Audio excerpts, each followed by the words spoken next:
na! Huwag na po! Pale! Huwag na po! Pale!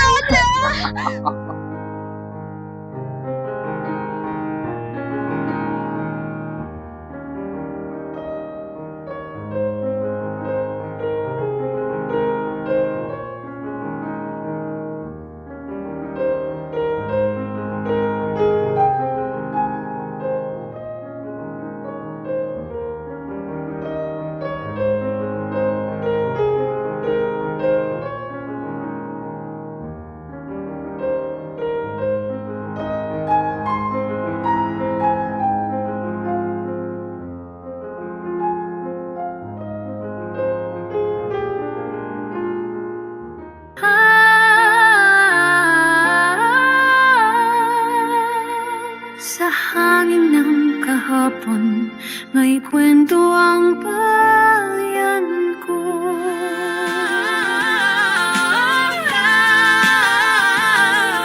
No limitang erespe, gising ng diwa ng ating inang bayan.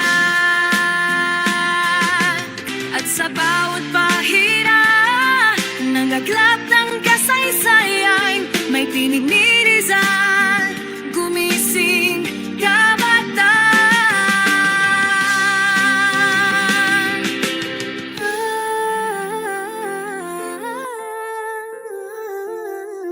Sa hangin ng kahapon, may kwento ang bayan ko.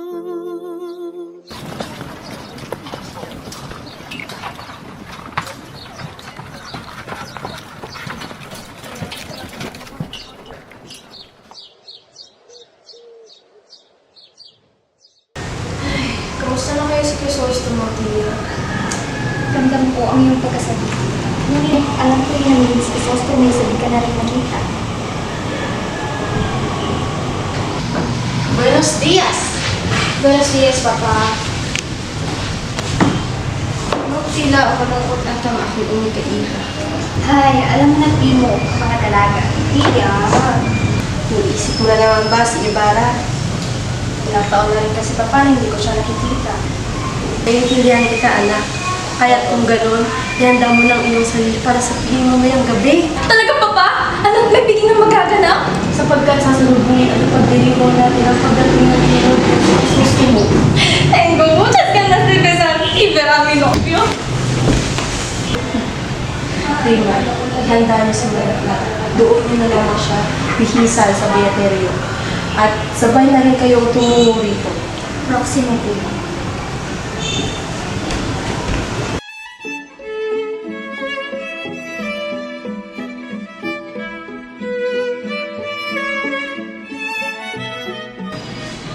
Napakaganda talaga ng tahari at masyado. Totoo naman, siguradong marami silang mga visitantes ngayon.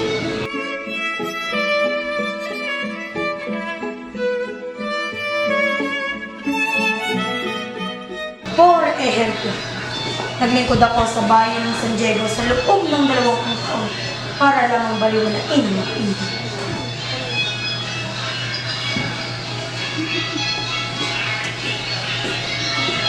Padre, buti at makarating po kayo.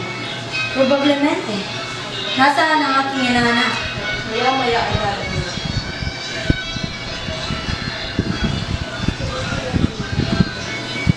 Mabuti at nakarating kayo sa aming pagtitipon, Doña Victoria. Si Kapitan Tiago.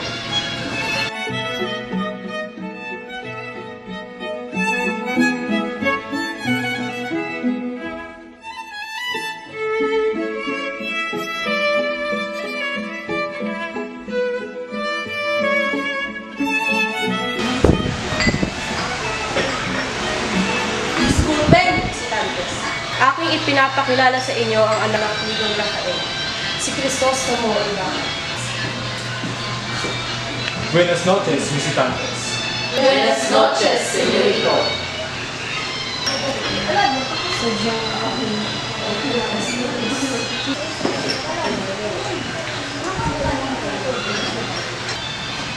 Buenas noches sa pinakamatay ng kaibigan ng aking ama, Padre Francisco. Lo siento, hija. Ngunit hindi kami naging matalik na magkaibigan ng iyong ama. Senyorito Ibarra, maupo na po kayo.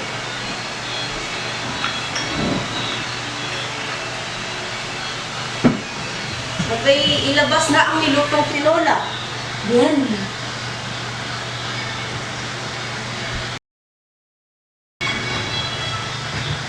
Sumubay na po kayo sa amin, Kapitan. Huwag mo lang mong alalahanin ito.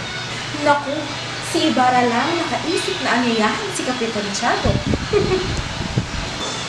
Paborito ko talaga ang tinola.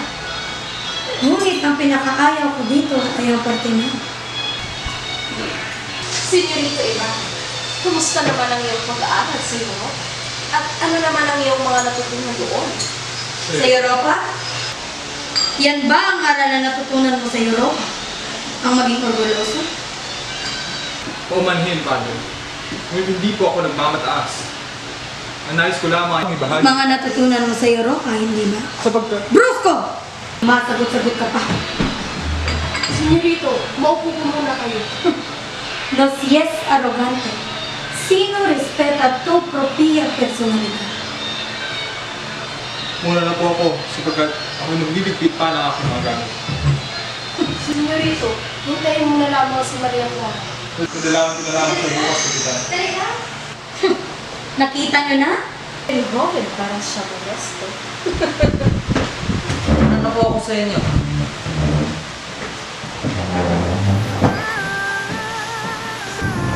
Ibarra, dali lamang. Paano ba kita makausap? Wow! Napakaganda talaga ng dalaga ni Kapitan Tiago. Buenas noches, señora. Buenos dias, Rosulo Ibarra. Halika, hinihintay sa iyo ang aking ama. Nasaan po siya? Alaman mo lamang, Maria. Sa bawat sandali ako'y malayo. Ay yung ngiti ang ansyang Ang Crisostomo, ang puso ko'y marupok at baka di ko mapigil ang umasa ng higit. Ganun ba? Napansin ko, tila nawawala ang ilang onsa sa kaba ng simbahan. Padre, huwag po sana. Huwag kang matakot, Crispin. Ngunit tandaan mo, sa simbahan, ang liwanag ay palaging ang iyong kasabay. Mga lihim ng kura at luha ng dukha, sa bawat dasal ay may sigaw ng katarungan.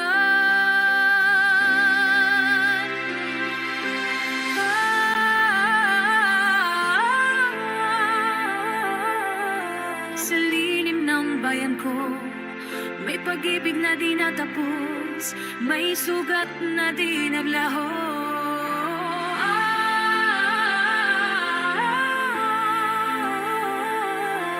Nulimit agere, sakit ng inang bayan, sigaw ng kalayaan. Si Maria Clara, luha sa hangin, pag-ibig niyang dalisay, nilamon ng dilim sa kumbento at krus.